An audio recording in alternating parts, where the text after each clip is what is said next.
الحمد لله وكفى والسلام على عباده الذين اصطفى أما بعد فأعوذ بالله من الشيطان الرجيم بسم الله الرحمن الرحيم قال الله سبحانه وتعالى يا أيها الذين آمنوا توبوا إلى الله توبة نصوحا صدق الله العظيم۔ ہمارے گناہ کیسے معاف ہو؟ جیسے توبہ کرنے سے گناہ معاف ہو جاتے ہیں، جیسے استغفار کرنے سے گناہ معاف ہو جاتے ہیں، جس طرح نیک اعمال کرنے سے بندے کے گناہ معاف ہو جاتے ہیں، اسی طرح ایک سبب گناہوں کی معافی کا وہ یہ ہے دعاء المؤمنین للمؤمن۔ مومن لوگ جب کسی کے لیے دعا کرتے ہیں تو اس مومن کے گناہ اس وجہ سے بھی معاف ہو جاتے ہیں۔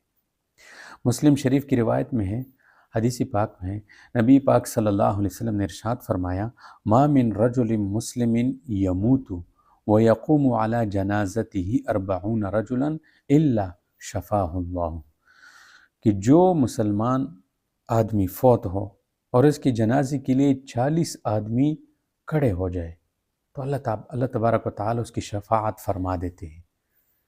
کہ جو بندہ بھی مسلمان فوت ہو جاتا ہے نا اور اس کی نماز جنازہ پڑھنے کے لیے 40 ایمان والے اکٹھے ہو جائے، یعنی نماز جنازہ میں 40 بندی بھی اگر شریک ہو جائے، توحید والے، مشرک نہ ہو، تو ان 40 بندوں کی جنازہ کی نماز پڑھنے پر اللہ تعالیٰ میت کی مغفرت کر دیتے ہیں۔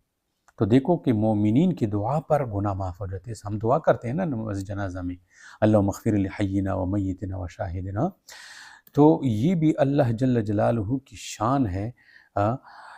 لہٰذا ہمیں چاہیے کہ ہم بھی اپنے گھر والوں کے لیے، دوستوں کے لیے، بھائیوں کے لیے، امت کے لیے دعائیں مانگیں۔ ہماری دعاؤں سے اللہ تعالیٰ پتہ نہیں کس کس کی گناہ معاف فرما دیں گے۔ حدیث پاک میں آتا ہے کہ دوست کی دعا پیٹھ پیچھے اگر دوست کے لیے مانگی جائے تو اللہ تبارک و تعالیٰ قبول فرما لیتے ہیں۔ تو ہم اپنی دعاؤں میں اپنے دوستوں کو شامل کیا کریں اور اپنے دوستوں کو دعاؤں کے لیے بھی کہا کریں، کیا خبر کس کے حق میں جو ہے کس کی دعا قبول ہو جائے۔ اسی طرح مسافر ہے، مسافر کی بھی دعا اللہ تبارک و تعالیٰ قبول فرماتے ہیں۔ حدیث پاک میں آتا ہے مسافر کی دعا قبول ہوتی ہے۔ تو ہم میں سے کتنے لوگ گھروں سے جو ہے نکلتے ہیں سفر پر، اور پھر سفر میں کبھی ہم نے گڑ گڑا کر اللہ تبارک و تعالیٰ سے دعائیں مانگی ہیں اپنے لیے یا گھر والوں کے لیے، دھیان ہی نہیں جاتی اس کی طرف جو ہے۔ تو ہمیں ایسے موقع ڈھونڈنے چاہیے کہ جس میں اللہ تبارک و تعالیٰ دعائیں قبول کرتے ہیں اپنے لیے بھی اور پوری امت کے لیے دعائیں کریں، خوب جو ہے دعائیں جو ہے مانگنی چاہیے۔ اس لیے قرآن مجید میں یہ دعا سکھائی گئی ہے کہ ربنا اغفر لنا ولاخواننا الذین سبقونا بالایمان۔ دیکھا اپنے سے پہلے ایمان والے چلے گئے، ان کی مغفرت کی دعا سکھائی گئی اس آیت میں۔ تو معلوم ہوا کہ دعا سے اللہ تعالیٰ دوسرے مومنین کے گناہوں کو معاف فرما دیتے ہیں۔ تو حدیث پاک میں آتا ہے کہ دیکھو حضرت عمر رضی اللہ تعالیٰ عنہ جا رہے تھے، عمر رضی اللہ تعالیٰ عنہ کے لیے عمرے کے لیے جا رہے تھے، تو نبی علیہ السلام نے اس رخصت کرتے وقت فرمایا کہ اے بھائی لا تنسانا من دعائک، کہ ہمیں اپنے دعاؤں میں نہ بھولنا۔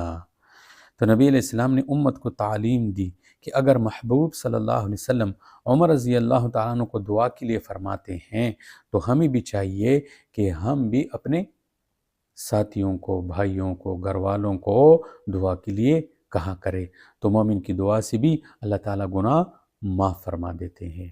اللہ تبارک و تعالیٰ ہمیں اس کی توفیق عطا فرمائے کہ ہم اپنے لیے، اپنے تمام مسلمان بھائیوں کے لیے دعائیں مانگا کریں۔ وآخر دعوانا الحمد للہ رب العالمین۔